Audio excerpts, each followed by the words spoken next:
for this. It seems like Facebook does not allow this any longer. But anyway. Yesterday's price is not today's price. Whoa, that I hear loud and clear now. How can I hear him? Wow. Yesterday's price is not. That's officially from the half Cuban,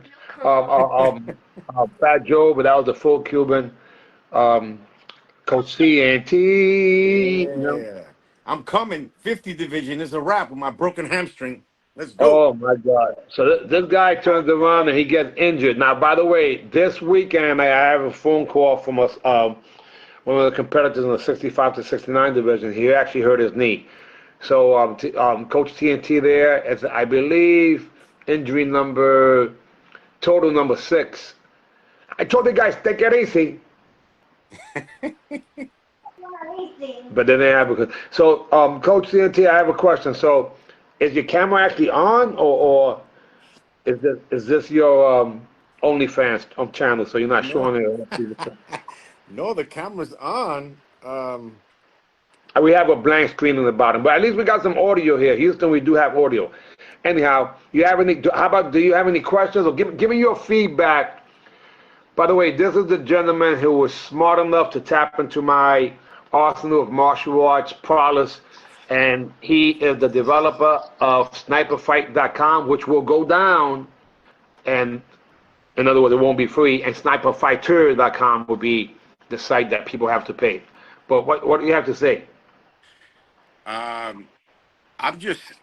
Oh, you guys see him, Willie Marshall. Thank you very much for that. Hey, congratulations, champ. You won grand champion again, 50 and above. Man, it would be nice if you came home. You were so close.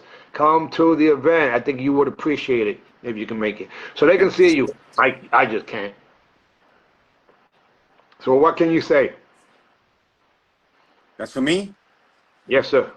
I'm just super excited, man, that to see this whole thing come to fruition from the time we started talking about it here in Miami, and just it's almost like it's almost surreal, just having it come from your mind, travel down to your mouth, and out of your mouth is when everything starts to happen.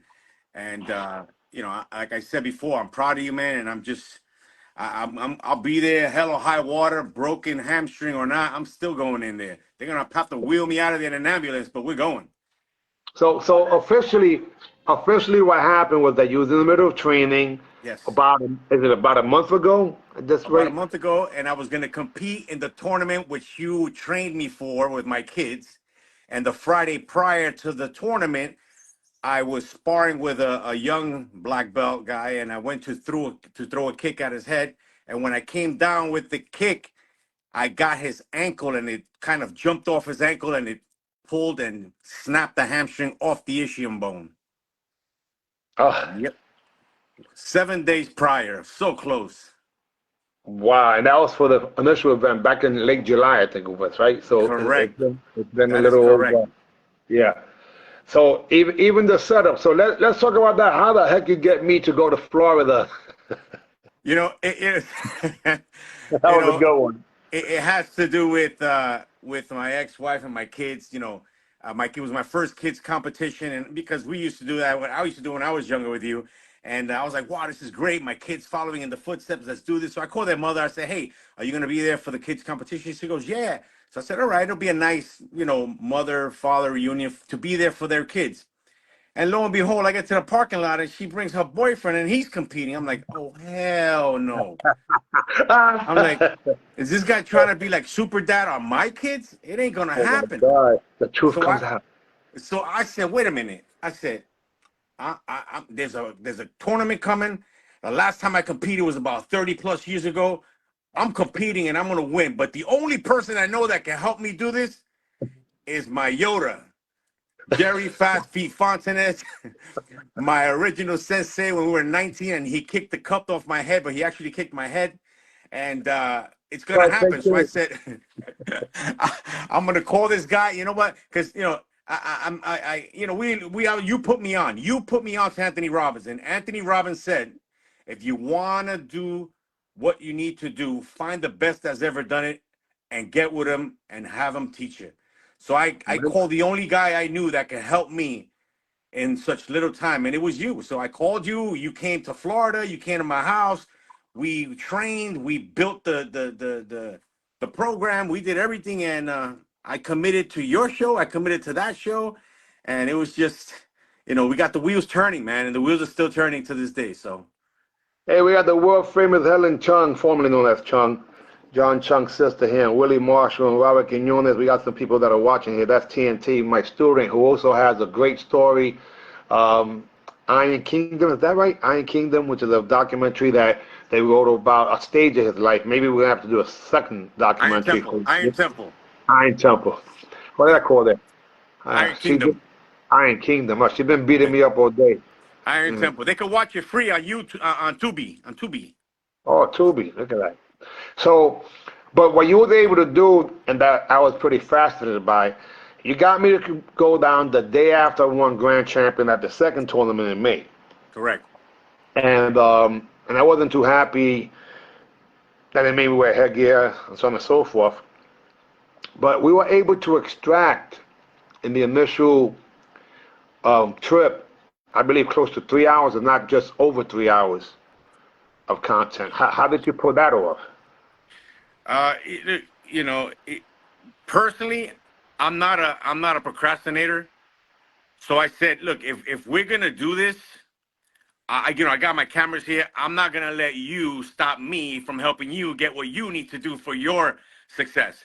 Because obviously, at 19 years old, at 18 years old, when you first wanted to get that school in Manhattan, it was you and me and the Porsche freezing, sitting in front of that. So I'll never forget that. You were a big influence for me in my life as a teen coming up, and so when you mentioned that you want to do certain things, I said, you know what, I'm gonna do everything in my power that I can to help you move the needle if I could, and if that works, then I'm just elated that I was able to do that. No, what was cool about it was that we were able, and I gotta say we, because it was you and I, but you're the one that initiated, started asking me questions about my mindset between the techniques. Guys, sniperfight.com is phenomenal. I mean, you gotta go. I mean, I'm biased, but the truth of the matter is that um, well, we wasn't just able to take the sniper fighting curriculum, sparring curriculum, and put it on video, but we got the insights of how to and the mindsets and the when, how to catch people between their breaths. But one thing that was interesting, I believe, was, and what do you think about this, TNT, when I started doing the different region style of Oh fighting? yeah, I'm like, they do that over there for real? I didn't think I never knew that they did so many different things in so many different regions, and that they were not allowed in certain regions. I was like, Yeah, wow, and that they yeah, still currently do it. yeah.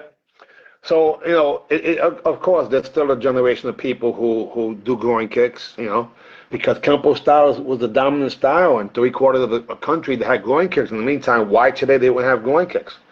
And someone's saying, hey, are we going to have groin kicks in UMAN? The answer is yes, in those regions that have groin kicks. Now, groin kicks was in Texas, groin kicks was in Chicago, groin kicks was in California. And we did that with the MBL back in the days too. But then when we fought for the Super Grands, one year they had groin kicks, the next year they wasn't groin kicked. So if you're really a good competitor, with or without any rules, I should say, with or without groin kick, you should be able to win. Right, 100%. And that course, that sniper fight course, I mean, it enabled me to ask you questions that goes on in the mind of a competitor or an individual when he's watching a fight. Oh, but why didn't he do this? Oh, why didn't he do that? And how is it that you managed to go this way when I thought it was coming this way? And the way you broke it down was, you don't see it when you're in the mix or when you're watching it, but the way you explain it in the detail, and then we redo it and we reshot it, and it was just, man, I look at it every day, and I believe that I believe, because I couldn't be physical and getting ready for the 20th, but I believe just having it in my brain and having it in my subconscious by repeat watching it, it's just gonna come out naturally. Yeah, repetition is the mother of skill, as you know. So we have another Taurus there, one of the Taurus twins, Black Dragon. So we got a whole bunch of Taurus. In the spirit of my brother Louis Taurus is here too. So My so man. those Ray Torres and his brother Jay, they have probably highlight reels as good as anybody else, doing cartwheel kicks and swing kicks and axe kicks and rich hands and dropping people with spinning hook kicks and all types of stuff. So, that's something that I always respect because it's show and proof, right? Talking about it Right. is one, but taking action and seeing the results is something else.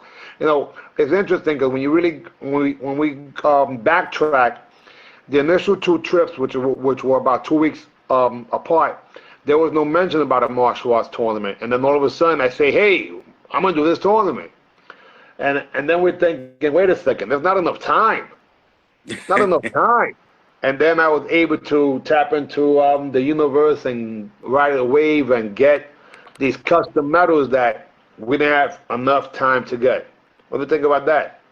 They came out beautiful. I'm shocked and happy that you were able to pull it off, because I believe that it's those distinct and original things that you present to the competitor that makes the competition worth going to, because it's one of a kind. Not only that, but it says something about the promoter, about how much you care about the art, how much you care about the legacy, how much you care about the age division that you're presenting these one of a kind medals to. It's just like I've seen the other competitions and the other tournaments, and they give out a plastic thing, which is really no thought put into it.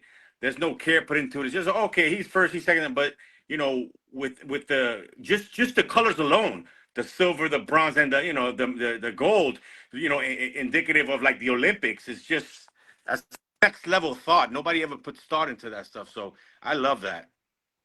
Well, I appreciate that because I'm the end user, right? Yeah. I'm the actual market myself, being a competitor. And I'm saying, man, how come we would have to have this cheapy choppy stuff? Like, it's like, come on, man. It doesn't make any sense. And for whatever it's worth, and I briefly mentioned it earlier, we're giving away $2,000 for prize money. And I spoke to one of the top martial artists that was on the team with Toki Hill, Billy Blanks, Jose Jordan, Toki Hill, and Alberto are three of, I believe, six of the team members that went over to Spain or competed representing the AAU. And I said to him, no one even asked me how much money I was going to give away. And he said to me, and wait a minute. He said, yeah, we never made any money. Because remember, we were the Amateur Athletic Union, AAU. We wasn't allowed to even earn money. Right. So the reason why most people didn't ask me for money is because most of them had never earned money at Right. tournaments. Meantime, I did. I needed it as a vocation for my so-called diaper and Similac milk money in the weekends. I couldn't just come home with trophy because I was told we can't eat the trophies. And they were right. Hey, Ray said winning is great, but entertaining the spectator, oh, hell yeah. Time for some action, please. Everywhere I go, I think entertainment is part of fun, and fun is joy. Joy is my goal. I'm not sure if we lost TNT there because I don't see the thing now, or maybe there's a timer on it. Anyhow, yeah. So we lost Tony Torres, guys. I appreciate you watching. I'm not sure why he got cut off, but I know that the spectators absolutely need to be entertained, and yeah.